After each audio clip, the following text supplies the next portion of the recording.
What is up, everyone? JD here. Hope you're all doing well today. I apologize if you hear my fan in the background. It is 82 degrees out here in the garage. I'm a little bit warm, and hopefully it doesn't deter too much from the video. Today, I'm excited to be talking about a grail knife that I picked up. I mean, I've been waiting for this for like a year to grab this one, and I did have to sell another knife to pick it up to justify the funds for it. Small channel, small wallet.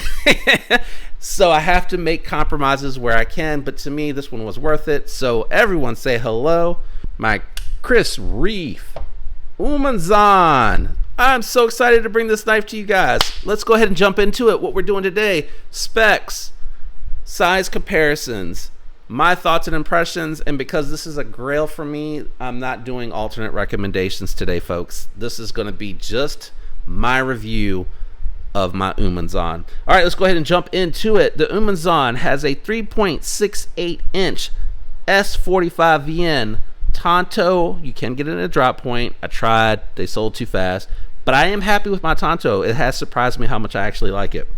4.77 inch titanium handles. Overall length 8.45 inches, and claimed weight is 5 ounces. You know the drill. Let's bring the scale out here and see if Reeve is really making a 5-ounce Umnumzaan, because this thing feels heavy. 5.1 ounces, so really close to the weight that they claimed. Could be the difference between the drop point and the Tonto. Could be just slight variances with the knife itself. So we're going to go ahead and jump into size comparisons so you get an idea just how big or small this knife is.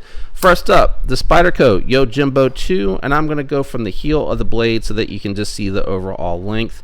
You can see here the Umnumzaan is just a bigger knife, and my Spyderco Shaman, again from the heel of the knife, really close, but you can tell the Umnumzaan is just a bigger knife overall. All right, let's go ahead and bring out, well, let's put these two away, and then we will bring out the crossbar lock knives. First, we're going to bring out the Benchmade Bug Out, a very popular everyday carry knife in the industry.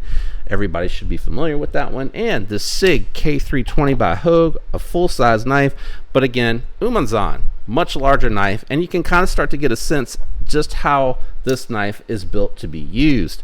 Last but not least, we'll go ahead and bring out the two budget knives that I have for the channel. First up is going to be the Kubi KU321 sub 3-inch comparison knife, and we'll bring out the Buck 110 Slim. This is a nice knife if you need a beater, and you can see the Umnumzaan is actually just a little bit longer. Probably doesn't look like it from here, but it's just a little bit longer.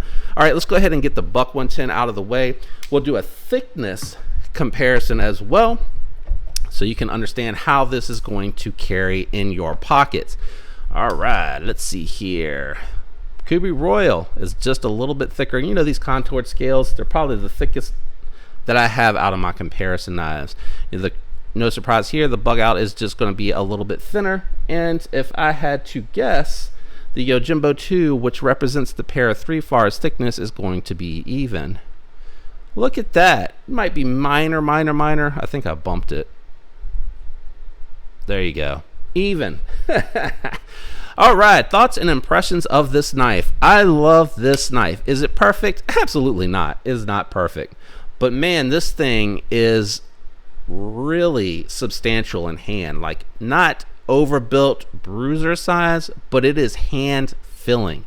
Feels really good in hand, very comfortable. It fills the hand out very nicely. I love the milled out titanium here. It adds grip and feels really nice in hand. Has a nice thickness to it. It is textured, so you can see here the texturing on the handles themselves add to the grip. Really nice, very basic design. You have 2 points of contact to secure the blade down.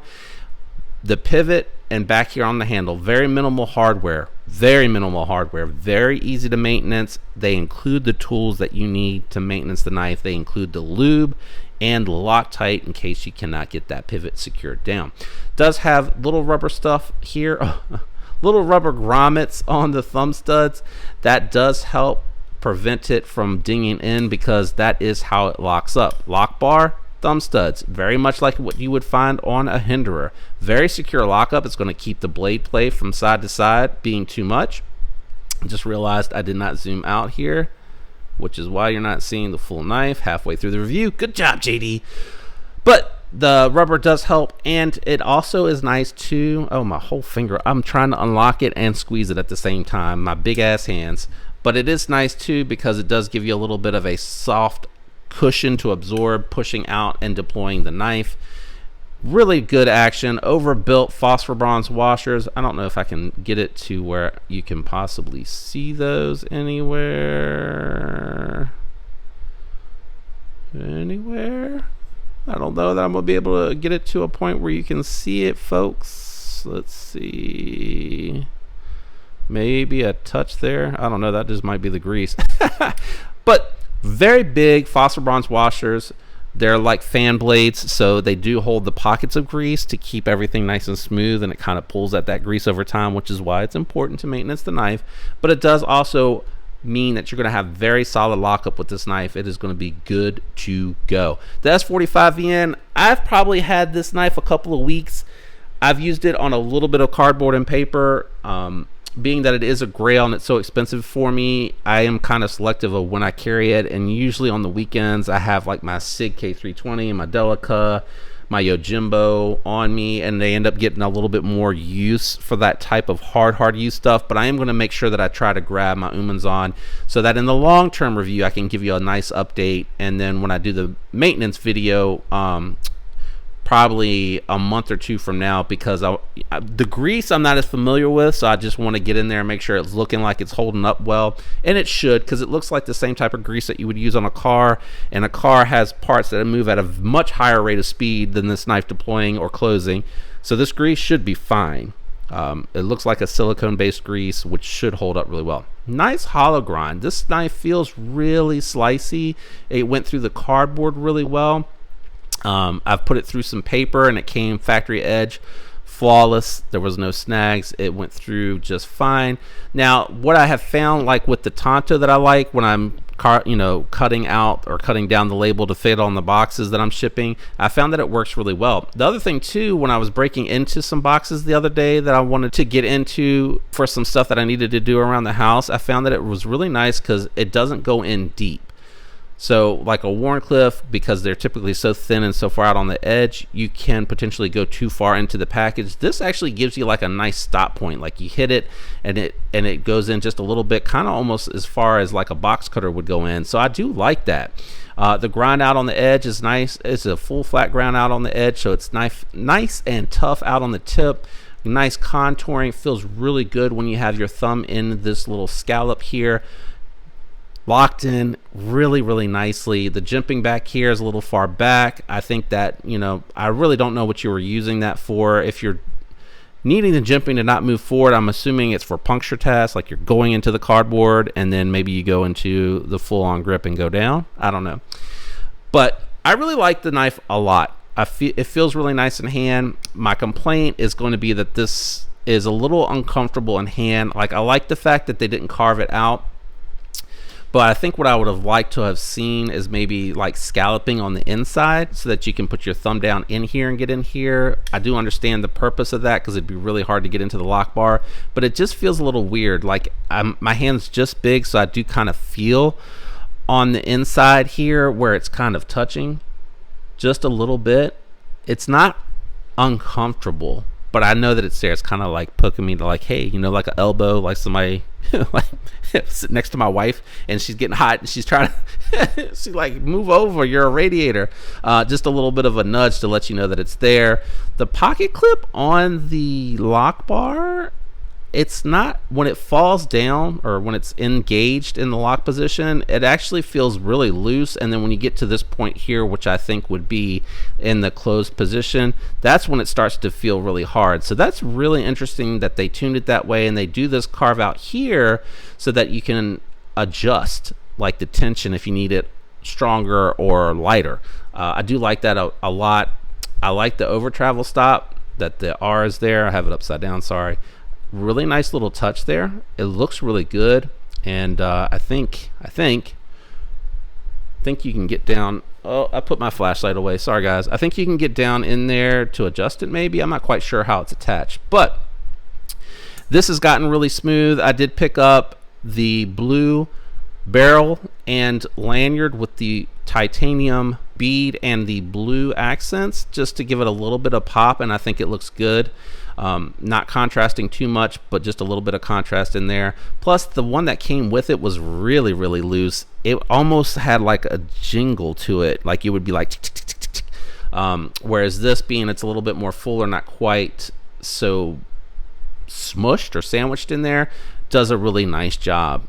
Again, I'm not making alternate recommendations. I feel like if you're looking at Chris Reeves, you're probably trying to decide between the Sebenza, the Nkosi, and the Umnumzaan, potentially like their top flagship models. I liked the Umnumzaan, and I had to sell my Nkosi to justify the cost of this knife. I would have loved to have kept both, but actually after getting the Umnumzaan in hand, I actually like the ergos better because I have the larger hands and it fills my hand out better. So I liked the Umnumzaan, and I wanted to stay with the Umnumzaan. I can't remember. It's been so long since I handled a Sebenza. I can't remember. I think the Sebenza is more similar to the Nkosi. You get the 2 cutouts for the Nkosi. You get 1 for the Sebenza. I think that's right. I like the Umnumzaan. I love this knife. This is definitely going to be in my collection for a long time. They would have to come out with something that's really better than this, in my opinion, for me to switch it up. Anyway, I hope you enjoyed today's video. It is always fun to take a look at these knives, even though they're more rare. You're not as frequently going to get them as a Civivi or even a Spyderco or a Benchmade. But it is a knife that I think everyone should experience and handle at the very least, if not pride of ownership at some point in time. I like these better than Hinderers. I think this one specifically would probably outperform a Hinderer because I do not like the ergos of the Hinderer. I think they're very uncomfortable, especially with the flipper tab. Now, I have not tried a non-flipper tab model, so that could be a different experience, but I like this, how it feels in hand when I'm using it, how comfortable it is, how it feels, and just naturally my hand goes into the right position to where I like how it feels, and the ergos really vibe with me. If you enjoyed today's video, do me a favor, leave a like. It does help me. I appreciate the support. If you're subscribed, if you would like to subscribe and you aren't, feel free to do so. I'd love to have you follow along, and I appreciate you if you already are subscribed. I hope all of you have a fantastic week, and until next time, peace.